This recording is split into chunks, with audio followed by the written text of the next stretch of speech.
හිත සතුටින් ඉන්න. ඔන්න මේ ටික අහන්න.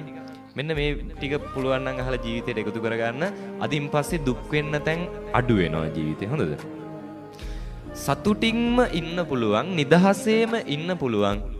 අනුන් ගැන හිතුවොත්ද තමන් ගැන හිතුවොත්ද? තමන් ගැන හිතුවොත්. හිතන්න අපේ ගෙදර මැටි ගහලා නම් තියෙන්නේ. මැටි ගහපු ගෙදරක නම් අපි ඉන්නේ. ඇත්තටම නිදහසේ අපිට ඉන්න පුළුවන්ද? අමාරුයි නේ ඉන්න වාරයක් පාසා රැයක් ගානේ කියන්නේ අපේ ගෙදර තාම මැටි ගහලා අපිට තමයි මේකත් හදාගන්න බැරි උනේ. මැටි ගියක් තිබ්බොත් නිදහසේ නිින්ද යනවද? නැහැ. ප්‍රශ්නේ තියෙන්නේ අපේ ගෙදරද අල්ලපු ගෙදරද? ප්‍රශ්නේ තියෙන්නේ ප්‍රශ්නේ තියෙන්නේ අපේ ගෙදරද අල්ලපු ගෙදරද? මීට අවුරුදු 30-40කට කලින් ගොඩාක් ගෙවල් කොහොමද තිබ්බේ? මැටි ගහලා. ඒ කාලේ නිදහසේ නිින්ද ගියේ නැද්ද? නිින්ද ගියා. ඒ කාලේ ගෙවල් වල නිදහසේ හිටියද නැද්ද? හිටියා. ඇයි ඒ? මැටි ගහලා තියෙන්නේ අපේ ගෙදර විතරක් නෙවෙයි. අල්ලපු ගෙදරත් මැටි ගහලා නිසා. අද අපේ ගෙදර මැටි ගහලා තිබ්බොත් ඇයි නිදහසේ නිින්ද යන්නේ නැත්තේ? අල්ලපු ගෙදර සිමින්ති ගහලා තියෙන නිසානේ. අල්ලපු ගෙදර කොන්ක්‍රීට් ගහලා තියෙන නිසා, සිමින්ති ගහලා හදලා තියෙන නිසා තමයි අපිට අපේ මැටි ගෙදර ප්‍රශ්නයක් වුණොත් වෙන්නේ. පොල් සම්බලුයි බතුයි කාලා හරි සතුටින් ඉන්න පුළුවන්ද බැරිද? පුළුවන්. බැරි වෙන්න හේතුව අපේ ගෙදර කෑම එකද අල්ලපු ගෙදර කෑම එකද? අල්ලපු ගෙදර කෑම එකනේ. හරි. මතක තියාගන්න අපි යන වාහනේ තමන්ගේ ගෙදර වාහනේ පුඩ් බයිසිකලයක් වුණත් නේ මෝටර් සයිකලයක් වුණත් හරි සතුටින් නිදහසේ ගෙදර අය එක්ක යන්න පුළුවන්. යන්න බැරි වුණොත් බැරි වෙන්නේ. ප්‍රශ්නේ තියෙන්නේ අපේ ගෙදර වාහනේද අල්ලපු ගෙදර වාහනේද?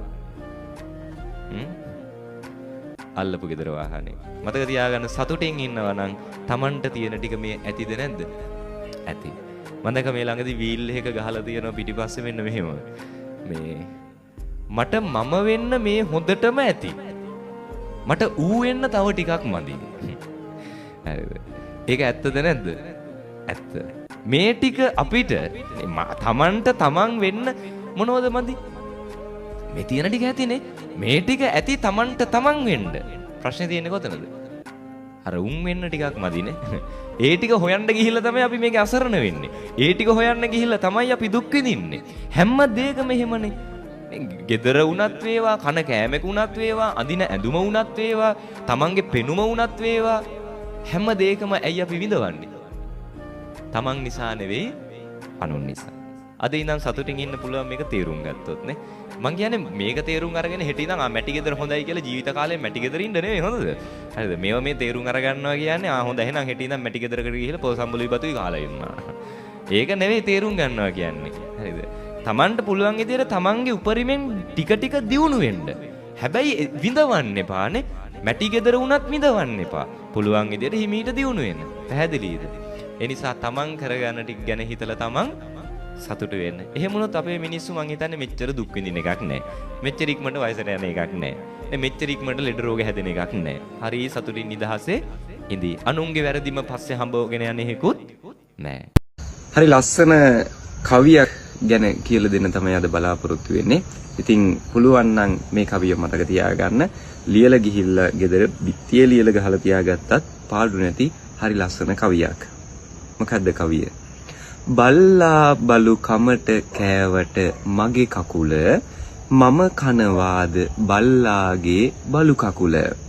ඉතින් රසවාහිනිය අර්ථාන්විත වෙන අදහසක් තමයි මේ තුල ගැබ් වෙලා තියෙන්නේ. මොකද්ද කවිය? බල්ලා බලු කමට කෑවට මගේ කකුල මම කනවාද බල්ලාගේ බලු කකුල. ඉතින් සමහර විට හිතන්න අපි ගෙදර ඉන්නකොට මොකක් හරි වැඩකට ඔන්න කඩේට යනවා. කඩේට යනකොට පිටිපස්සෙන් ආපු බල්ලෙක් මගේ කකුල කනවා. ඉතින් මම හිතනවා මේක මම හැමදාම යන පාර කොහෙවත් යන බල්ලොන්ට පුළුවන් ද එහෙම මගේ කකුල කන්න දෙන්නම් වැඩේ මම කනවා ඔය බල්ලගේ කකුල. කවදාවත් අපි එහෙම කරනවද? කරන්නේ නැහැ. හැබැයි අපිට කරන්න බැරිද? කරන්න පුළුවන්. නමුත් කවදාවත් මගේ කකුල කන බල්ලෙක්ගේ කකුල මම කන්නේ නැහැ. මොකද්ද හේතුව? හේතුව තමයි අපි තේරුම් ගන්නවා මෙයා බල්ලෙක් කියන කාරණාව. එයා මට වැඩිය පහත්ද නැද්ද? පහත්. මට වැඩිය පහත් කෙනෙක් කරපු දෙයක් මමත් කරොතින් මමත් ඒ ගානටම වැටෙනවද නැද්ද? වැටෙනවා. ඉතින් ඒ නිසා හොඳට තේරුම් ගන්න ඔබේ ජීවිතේ ඒ වගේ ඕන තරම් අය හම්බ වෙයි. ඔබට වැඩිය පහත් දේවල් කරන. හැබැයි කවවමදාවත් ඒ අයට පිළිතුරු දෙන්න යන්න එපා. ඒ අයට උත්තර දෙන්න යන්න එපා. ඒ අයට ප්‍රතිචාර දක්වන්න එපා. ඔබටම තේරෙනවා නම් මෙයා දැන් මට වැඩිය පහත් කියලා ඔබ නිහඬ වෙන්න. ඔබ පැත්තකට වෙන්න. ඔබ පරිස්සම් වෙන්න. ඉතින් කවිය මතක තියාගන්න. බල්ලා බලු කමට කෑවට මගේ කකුල මම කනවාද බල්ලාගේ බලු කකුල.